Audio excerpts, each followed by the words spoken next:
This channel does not promote any violent, harmful, or illegal activities. All content provided by this channel is meant for an educational purpose only.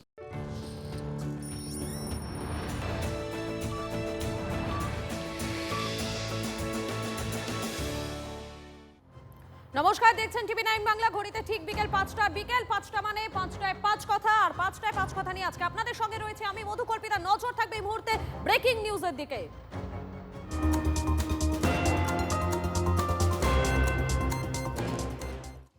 আর শুরুতে আমাদের নজর থাকবে যেদিকে, টাকার পাহাড়ে তৃণমূল নেতা বিপুল টাকার মাঝে বসে বারাসাতের পঞ্চায়েত সমিতির সহসভাপতি গিয়াসউদ্দিন মণ্ডল।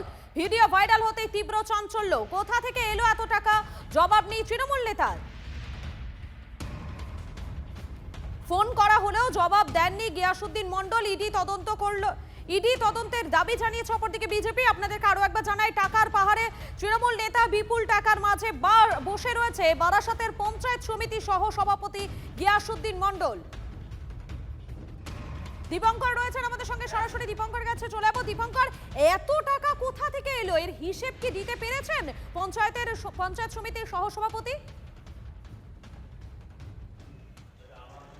দেখো, এটাই সব থেকে বড় প্রশ্ন। এত টাকা কোথা থেকে পেলেন, কেন এত টাকা তার কাছে নিয়ে আসা হয়েছিল, সে কাকে টাকা দিচ্ছিল বা সে কার কাছ থেকে টাকা নিল, এইসব নানাবিধ প্রশ্ন রয়েছে। কিন্তু এই ভিডিও ভাইরাল হতেই একটা চাঞ্চল্য ছড়িয়ে পড়েছে, কারণ বারাসাত ব্লক 1 পঞ্চায়েত সমিতির সহ সভাপতি গিয়াসউদ্দিন মণ্ডল কিন্তু স্থানীয় সূত্রে যেটুকু আমরা জানতে পারছি, তিনি জমি বাড়ির দালালি করেন বা এই ধরনের ব্যবসার সঙ্গে তিনি যুক্ত, এবং সেই কারণে তার কাছে টাকা এসেছিল, এমনটা স্থানীয় সূত্রে জানা যাচ্ছে। কিন্তু এই স্থানীয় সূত্রে জানা গেলেও তিনি একজন পঞ্চায়েত সমিতির সহসভাপতি, তিনি এত টাকা কিভাবে পেলেন? তিনি যদি এইটা প্রত্যক্ষভাবে ব্যবসার সঙ্গে জড়িত থাকেন, তাহলে এটা কি করে সম্ভব? এইসব নানাবিধ প্রশ্ন রয়েছে। যদিও বিজেপির তরফ থেকে ইতিমধ্যেই গোটা বিষয়টি তদন্তের দাবি জানানো হয়েছে, কিন্তু এই ভিডিও ভাইরাল হতেই তৃণমূল কংগ্রেসের যে সমস্ত নেতৃত্ব এবং গিয়াসউদ্দিন মণ্ডল নিজেও তিনি ফোন ধরছেন না, এবং তৃণমূল কংগ্রেসের কেউই এই বিষয় নিয়ে মন্তব্য করতে চাইছেন না।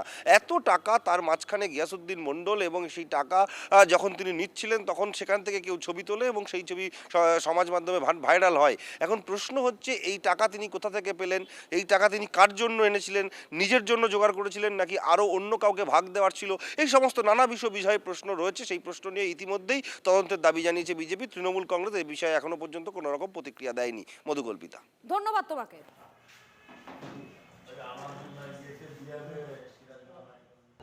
দেখুন, গিয়াসউদ্দিন মণ্ডল হচ্ছে একজন জমি মাফিয়া, আর তৃণমূল কংগ্রেস এই সমস্ত মাফিয়া চোর ডাকাতকে নিয়ে এই দলটা চলছে, এবং পশ্চিমবঙ্গকে কীভাবে লিড করছে আজকের ঘটনা সেটা প্রমাণ করে। তৃণমূল কংগ্রেসের নেতারা এখন সমতলে থাকতে ভালোবাসে না, তারা এখন পাহাড়ের উপর থাকতে ভালোবাসে। যেখানেই দেখা যাচ্ছে যে পাহাড়, টাকার পাহাড়, সেখানেই তৃণমূল কংগ্রেসের নেতাদের দেখা যাচ্ছে। এই গিয়াসউদ্দিন মণ্ডল এবং তার সঙ্গে যারা জড়িত এই সমস্ত দুর্নীতির সঙ্গে, তাদেরকে অবিলম্বে গ্রেপ্তার করে ইডি হেফাজতে নিয়ে টোটাল এই ধরনের টাকার যে উৎস সেটাকে তদন্ত করে তাদেরকে উদ্ধার করার দরকার। ২৬-এর ভোটের আগে বিজেপির মুখে চওড়া হাসি। নন্দীগ্রামে আরও এক সমবায়ে তৃণমূল ধরাশায়ী। শুভেন্দুর গড়ে গাংড়া সমবায়ে নিরঙ্কুশ জয় বিজেপির। ৯টি আসনেই জিতে তৃণমূলকে হোয়াইট ওয়াশ পদ্ম শিবিরে। তৃণমূলে হাতছাড়া সমবায় নন্দীগ্রামে উত্তেজনা। তৃণমূল নেতা বাপ্পাদিত্য গর্গকে মারধর অভিযুক্ত বিজেপি। পরিস্থিতি সামাজিক এলাকায় মোতায়েন রয়েছে পুলিশ। একটা পুলিশ কিভাবে এইটা করতে পারলো?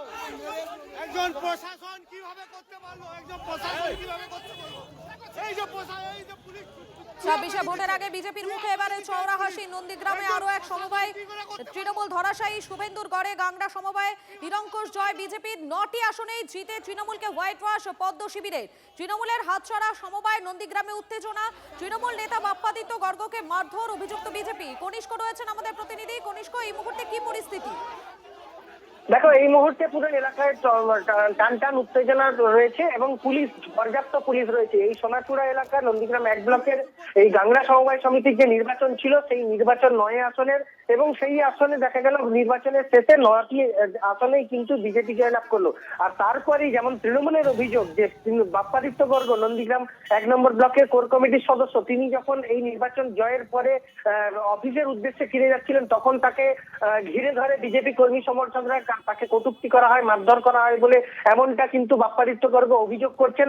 সমগ্র ঘটনা নিয়ে রীতিমতো উত্তেজনা ছড়ায় পুরো এলাকায়। যদিও নন্দীগ্রাম থানার আইসি সহ বিশাল পুলিশ বাহিনী এলাকায় উপস্থিত ছিল, তারা কিন্তু পুরো বিষয়টা কিছুক্ষণের মধ্যেই পুরোপুরি আয়ত্তে আনে। কিন্তু রাজনৈতিক চর্চা ইতিমধ্যেই শুরু হয়েছে, বোঝাই যাচ্ছে যেহেতু ইতিমধ্যেই আক্রান্ত হয়েছে। রাজনৈতিক চর্চা শুরু হয়ে গিয়েছে এই বিষয়কে নিয়ে।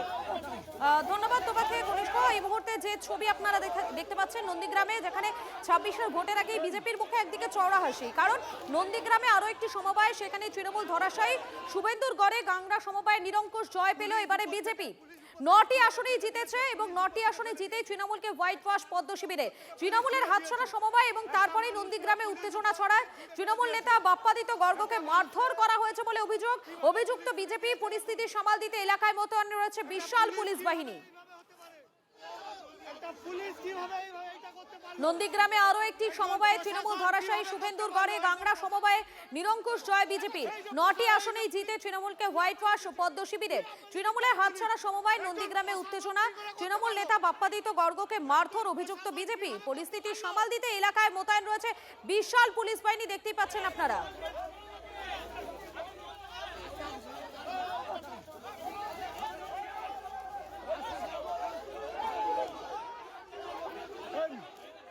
নন্দীগ্রামে একটি সমবায়ে সেখানে তৃণমূলকে হারিয়েছে এবারে বিজেপি। শুভেন্দুর গড়ে গাংড়া সমবায় নিরঙ্কুশ জয় পেল বিজেপি।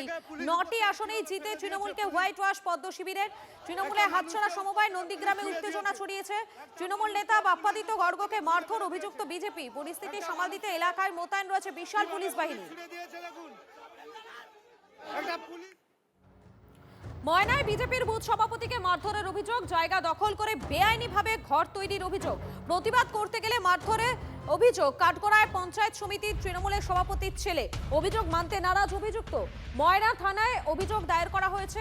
অবৈধ নির্মাণের অভিযোগে জেলা আদালত এবং হাইকোর্টের দ্বারস্থ বিজেপি নেতা। গত মাসে আদালতের নির্দেশে বিজেপি নেতাকে নিরাপত্তা দেওয়া হয়। অবৈধ নির্মাণের জন্য অভিযুক্তকে 5,000 টাকা জরিমানাও করা হয়। তারপরেই বিজেপি নেতার উপর হামলা বলে অভিযোগ। মারধরের অভিযোগ অস্বীকার করে পাল্টা তাদের উপরে হামলার অভিযোগ এনেছেন অভিযুক্ত।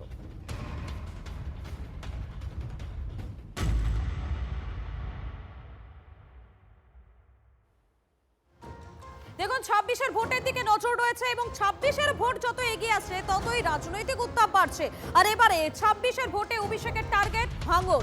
কিন্তু তৃণমূলের কোন্দলে কোনো হ্রাস নেই। শীতের দুপুরে উত্তপ্ত হয়ে উঠল ভোটমুখী এই ভাঙড়। আরাবুল ইসলাম এবং কাইজার আহমেদ এবং তাদের বানাম শওকত মোল্লা গোষ্ঠীর লড়াইয়ে তুলকালাম পরিস্থিতি। আরাবুল পুত্র হাকিমুলের গাড়িতে হামলা, দুপক্ষের মধ্যে ব্যাপক ধাক্কাধাক্কি, মারামারি। হামলা চালানো হলো আরাবুলের পেট্রোল পাম্পেও। ভাঙড় 2 নম্বর পঞ্চায়েত সমিতির কর্মাধ্যক্ষের বাড়িতে হামলার ঘটনার পরে রণক্ষেত্র জেলানা এলাকা। আক্রান্ত নেতা বাড়ির সামনে নতুন করে উত্তেজনা ছড়ায়। হাকিমুল এবং কাইজার অনুগামীদের ওপর চড়াও হয় শওকত অনুগামীরা।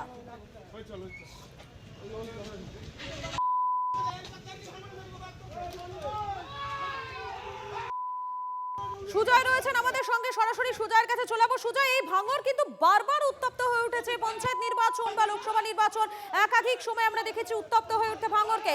আর এবারে যখনই অভিষেক বন্দ্যোপাধ্যায় তিনি টার্গেট বেঁধে দিচ্ছেন, ঠিক তখনই উত্তেজনা ছড়াচ্ছে আবারও ভাঙড়ে।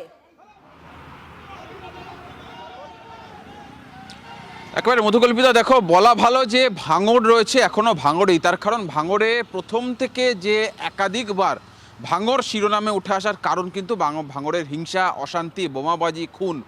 আর এবারেও যে পরিস্থিতি দেখা গেল, এবার সেটা সরাসরি তৃণমূলের ঘরের দ্বন্দ্ব, একেবারে অন্তর্দ্বন্দ্ব বলা চলে। একদিকে শওকত মোল্লা, অন্যদিকে আরাবুল ইসলাম। এক্ষেত্রে অভিযোগ করছেন আরাবুল ইসলামের গোষ্ঠীর তরফ থেকে যে আরাবুল ইসলাম গোষ্ঠীর তরফে যারা গিয়েছিল জেলা সভাপতি, তৃণমূল জেলা সভাপতির ডাকা বৈঠকে, তাদেরকে শওকত মোল্লা হুমকি দিচ্ছে এবং তার পরবর্তীতে তার বাড়ির সামনে হামলা হচ্ছে এবং শওকত মোল্লার ছেলের যে পেট্রোল পাম্প রয়েছে বা তার পরিবারের যে পেট্রোল পাম্প রয়েছে সেখানেও তাদের উপর আক্রমণ শানানো হচ্ছে। এবং এই গোটা ঘটনাটির মধ্যে একজন তৃণমূল কর্মী গুরুতর জখম হয়েছেন, যিনি হাসপাতালে এই মুহূর্তে চিকিৎসাধীন। তার পরিবারের তরফ থেকে কিন্তু অভিযোগ যেটা করা হচ্ছে সরাসরি সেটা শওকত মোল্লার বিরুদ্ধে এবং তার যে শওকত মোল্লার যে অনুগামী তাদের বিরুদ্ধে অভিযোগ করা হচ্ছে। আরাবুল ইসলামও একই কথা বলছেন, যদিও গোটা ঘটনায় শওকত মোল্লা কিন্তু সমস্ত ক্ষেত্রে দায় এড়িয়ে যাচ্ছেন। প্রশ্ন এখানে তৃণমূলের তরফ থেকে যে বলা হচ্ছে বা অভিষেক বন্দ্যোপাধ্যায় যে টার্গেট বেড়ে দিচ্ছেন যে দক্ষিণ 24 পরগনায় ভাঙড় আসনটিকেও তৃণমূলকে জয় নিশ্চিত করতে হবে, এই যে পরিস্থিতি তৃণমূলের নিজেদের ঘরের ঝামেলা, নিজেদের ঘরের অন্তর্দ্বন্দ্ব, তাতে কি আদৌ সেই পরিস্থিতিটা সম্ভব হবে? আরাবুল ইসলাম বলছেন যে শওকত মোল্লা সেখানে আইএসএফকে সুবিধা পাইয়ে দিতে সাহায্য করছে, আবার পাল্টা এক অভিযোগ করছেন কিন্তু শওকত মোল্লার তরফ থেকেও। ফলে পরিস্থিতি কখন কোন দিকে দাঁড়ায় বা শেষ পর্যন্ত কি হয় সেটাই এখন দেখার। অভিযোগ দায়ের হচ্ছে ইতিমধ্যেই পোলেরহাট থানাতে, এবং এখানে যিনি জখম হয়েছেন প্রদীপ মণ্ডল, তার স্ত্রী অভিযোগ দায়ের করেছেন এবং সেক্ষেত্রে অভিযোগে শওকত মোল্লা এবং তার অনুগামীদের নাম রয়েছে। বিষয় হলো যেখানে পরিস্থিতিটিকে ভাঙড়ের ক্ষেত্রে তৃণমূল, যেখানে ভাঙড়ে এখনও পর্যন্ত আইএসএফের বিধায়ক রয়েছে, ভাঙড় যেখানে তৃণমূলের দখলে যায়নি 2021 বিধানসভা নির্বাচনে, তাও এই নিজস্ব ঘরের ঝামেলা মিটিয়ে ভাঙড় কি আদৌ তৃণমূল নিজেদের দখলে আনতে পারবে, হ্যাঁ। নাকি সেখানে আইএসএফ এর রাজত্বই আগামী নির্বাচনেও বহাল থাকবে, সেটাই এখন একটা প্রশ্ন। কিন্তু ভাঙড়ের শান্তি কবে ফিরবে, মানুষ সেদিকে একেবারে তাকিয়ে রয়েছে। ভাঙড় আছে ভাঙড়ের যে শান্তি ভাঙড়ে, প্রিয় সেটা মানুষ। এই ছবিগুলো দেখলেই আরো একবার স্পষ্ট হয়ে যায়। ধন্যবাদ তোমাকে সুজয়। হারমাদ বলতে আপনি একটু যদি নির্দিষ্ট করে বলেন, আপনার কথায় বেশ কিছু ইঙ্গিত রয়েছে, কোনোভাবে কি শওকত মোল্লাকে আপনি ইঙ্গিত করতে চাইছেন? আমি যেটা বললাম সেটাই, ভাঙড় ক্যানিংয়ে একজন হারমাদ আছে, আপনারা বুঝে নিন কে হারমাদ। তো দল আমি কেন নাম ব্যবস্থা করে নিচ্ছে না, হিরো করছি প্রশাসন না। কেন ব্যবস্থা নিচ্ছে না? আমি কেন? নাম করে হিরো করছি না, হারমাদকে নাম করে আমি হিরো করছি না। আজকে দল এবং প্রশাসনকে আমরা জানিয়েছি, তারা নিশ্চিতভাবে যথাযথ ব্যবস্থা নেবে বলে আমার তৃণমূলের ধারণা। ক্ষতি করছে সেটা যার দিকে ইঙ্গিত আপনার। একেবারে তৃণমূলকে মানে ক্ষতি করার জন্যই, ক্ষতি করার লক্ষ্যেই এসব করছে। আমি প্রশাসনের দ্বারস্থ হচ্ছে, এক্ষুনি কমপ্লেন করব এবং যথাযথ শিগগিরই যত সম্ভব হয় ওকে এবং ওর বাপকে অ্যারেস্ট করতে হবে, এটাই আমার দাবি প্রশাসনের কাছে। আজকে সকালে হাকিমুলের গাড়ির ওপর হামলার অভিযোগ উঠেছে, তারপরে আপনারাও নাকি ওর গাড়ি লক্ষ্য করে হচ্ছে তাড়া করেছেন বলে অভিযোগ করছে। কি দেখুন কোথায় হামলা করেছে, কে করেছে, কি করে কি বন্ধুত্ব, এই বিষয়ে আমরা জানি না। তবে ও যেখানেও কিছু ঘটনা ঘটিয়ে এসছে, না হলে এরকম স্পিরিটে এসে আমাদের চাপা দিত না। আপনাদের কি আহত হচ্ছে? আহত মানে আমরা পড়ে যেতাম, বাঁচানোর মালিক আল্লাহ পাক ভগবান, শুধু গাড়িটা সাইড করে চেপে দিচ্ছিলাম বলে বেঁচে গেছি, না তো পুরো ডেড, পুরো গাড়ির তলায় আমরা পিষ্ট হয়ে যেতাম। দেখুন, ভোটের আগে তৃণমূলের কুন্দলে ভয়ঙ্কর পরিস্থিতি ভাঙড়ে। আরাবুলের ছেলের গাড়িতে হামলার পর এবারে সাসপেন্ডেড তৃণমূল নেতার পেট্রোল পাম্পেও হামলা। এখানেও কাঠগড়ার শওকত শিবির। অভিযোগ, পাম্পে ঢুকে তাণ্ডব চালায় শওকতের অনুগামীরা। আরাবুলের ছেলে হাকিমুলের দাবি, পেট্রোল পাম্পে হামলা হয়েছে তার ওপরেও।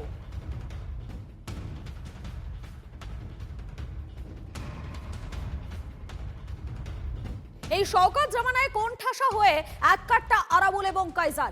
একদা শত্রু আরাবুল, কাইজারের শত্রু এখন শওকত। হাকিমুলের উপর হামলাতে শওকতকেই দায়ী করছেন আরাবুল এবং কাইজার, যদিও সব অভিযোগ অস্বীকার করেছেন শওকত। যারা শওকত মোল্লার সাথে দল করত তাদের উপরই হামলা করছে শওকত মোল্লার লোকেরা।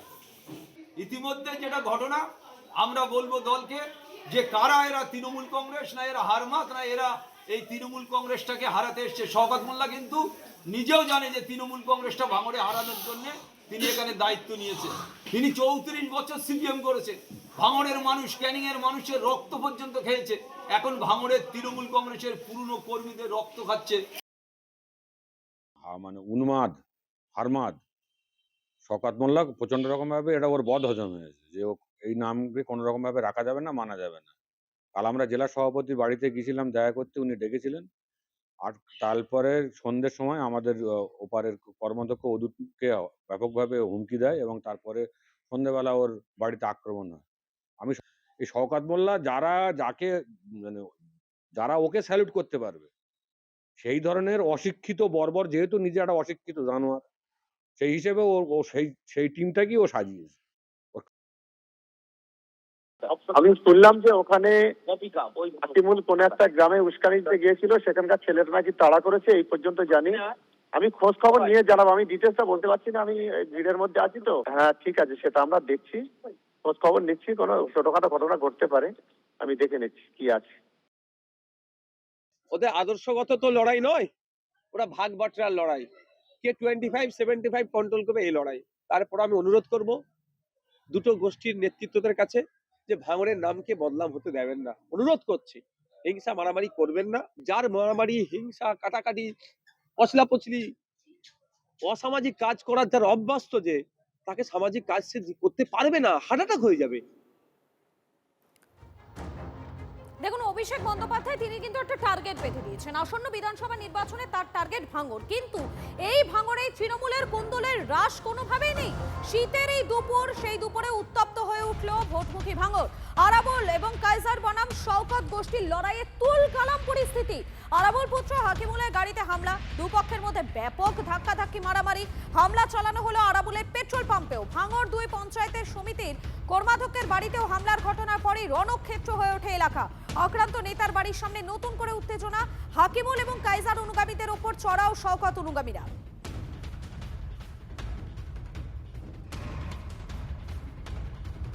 বাংলার মানুষকে কথা দিয়েছি যে তৃণমূল কংগ্রেসের আসন সংখ্যা এবং ভোট শতাংশ 2021-এর নিরিখে 26-এ বাড়বে। 2021-এ তৃণমূল জিতেছিল 214, এবার একটা হলেও আসন বাড়বে। আপনাদের কথা দিতে হবে সেই একটা আসন যেন এই দক্ষিণ 24 পরগনা থেকে হয়। এবার ভাঙড় তৃণমূল কংগ্রেসকে জিততে হবে, 31 দক্ষিণ 24 পরগনা করতে হবে। তার জন্য আমাদের যত পরিশ্রম করার করতে হবে, মানুষকে সাথে নিয়ে সংঘবদ্ধভাবে লড়তে হবে। আপনারা যেখানে বলবেন অভিষেক বন্দ্যোপাধ্যায় যাবে, যে বুথে ঢুকতে বলবেন ঢুকবে, যে পাড়ায় সভা সমিতি করতে বলবেন করবে, কিন্তু একটা বুথেও বিজেপিকে গণতান্ত্রিকভাবে মাথা ছাড়া দেওয়ার সুযোগ করা যাবে না। শওকত মোল্লা যিনি ভাইপোর ডানহাত, আর তার সাথে আরাবুল, ভাঙড় বলে একটা বিধানসভা আছে, দুজনেই তৃণমূল, দুজনকে বোম মারছে। এ ওকে বোম মারে, ও ওকে বোম মারে। জিন হয় জিন, জিন বোতলের মধ্যে থাকে, বোতল থেকে বের হয়ে গেলে পরে জিন ঘাড়ে উঠে বসে। তো তৃণমূল এখন এই দুধেল গাইদেরকে এমন করেছে যে তারা বোতলের মধ্যে থেকে যখনই বাইরে বেরিয়ে আসে তখন সাধারণ মানুষের ঘাড়ে বসতে চায়, বোম আর গুলির লড়াই চড়তে চায়। যারা বোম আর গুলির লড়াই দিয়ে মানুষের গণতান্ত্রিক অধিকারকে কেড়ে নেওয়ার চেষ্টা করে, তাদের পরিষ্কার বলে দিই, প্রত্যেকটা বোম আর গুলির হিসাব বিজেপি নেবে, ভারতীয় জনতা পার্টি নেবে। কাউকে ছেড়ে কথা বলবো না, প্রত্যেকটার হিসেব হবে। 26-এর ভোট এক কেন্দ্রে তৃণমূলের 16 জন দাবিদার। মালদার রতুয়ার বিধানসভা ভোটে প্রার্থী হতে চান 16 জন নেতা। দলীয় নির্দেশ ছাড়াই অনেকে শুরু করে দিয়েছেন প্রচারও। তালিকায় জেলা সহসভাপতি সহ দলের মুখপাত্ররাও। ভোটের মুখে বিস্ফোরক দাবি রতুয়ার তৃণমূল বিধায়ক সমর মুখোপাধ্যায়। মালদার রতুয়ায় নাকি তৃণমূলের একমাত্র নিরাপদ আসন, দাবি সমরের। আরে বাবা, 16 জন প্রার্থী আছে। শোষণ ব্যানার্জি, কৃষ্ণেন্দু চৌধুরী, আশিস কুন্ডু, মৌসুম নূর, অনেকে 16 জন। মানে 16 জন দাবিদার। হ্যাঁ। তো আর আপনি? হ্যাঁ। আর আপনি? রতুয়া শেখ সমর মুখার্জি। এটা আমি তো প্রেস করে বলে দিয়েছি আগে, 16 জন দাবিদার আছে। ঠিক আছে, দল যেটা দিবে সেটা ফাইনাল। দল যেটা সিদ্ধান্ত নেবে সেটাই শিরোধার্য, কারণ দল কাকে প্রার্থী করবে সেটা আমাদের জানার বিষয় নয়। আমরা যখন ডিক্লেয়ার করবো তখন আমরা জানতে পারবো। দল যাকে প্রার্থী করবে তার হয়ে করতে হবে। আমাকে যদি করে তা আমি দলের হয়ে মানুষের জন্য যা আমার যে জনসংযোগ এবং আমাদের তৃণমূল সরকার যে মানুষের উন্নয়ন করেছে, এটাকে আমরা সামনে রেখেই আমরা মানুষের কাছে যাব এবং অবশ্যই জিতবো আমরা রতুয়া বিধানসভা। আমার যারা দল করি আমরা আমাদের মাথার উপর একজনেরই ছবি আছে, তার নাম হচ্ছে মমতা ব্যানার্জি। তিনি যা নির্ধারণ করবেন তাতে আমরা পথপ্রদর্শক হয়ে কাজ করব। সমর বাবুর এটা ব্যক্তিগত চিন্তাধারা, আমাদের চিন্তাধারা হচ্ছেন মমতাজি যা বলবেন তাই করতে হবে, ব্যাস। আমি কেন দাবিদার হবো? আমি কি পাগল আছি? তৃণমূলের কতজন প্রার্থী এই নিয়ে তো বিজেপির খুব একটা চিন্তা হওয়ার কারণ না, মাথা ব্যথাও নাই আমাদের। আমরা রতুয়াতে জেতার জন্য বিজেপি প্রার্থী দেবে। আর 5 বছরে রতুয়ার বিধায়ক কি কি দুর্নীতি করেছে সেটা আমরা মানুষের কাছে তুলে ধরেছি।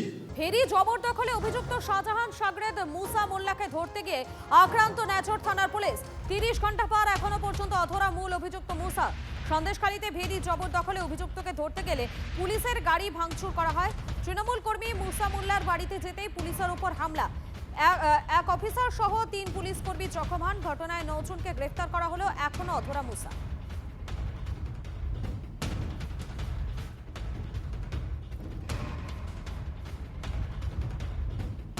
অপরদিকে মুর্শিদাবাদের রঘুনাথগঞ্জের পাতলটলায় পদ্মঘাট থেকে বাংলাদেশি দেহ উদ্ধার হয়েছে। আজ দুপুরে নদীর ধারে পড়ে থাকা দেহটি নজরে আসে বিএসএফ এর। তড়িঘড়ি দেহটি উদ্ধার করে জঙ্গিপুর মহকুমা হাসপাতালে আনা হয়।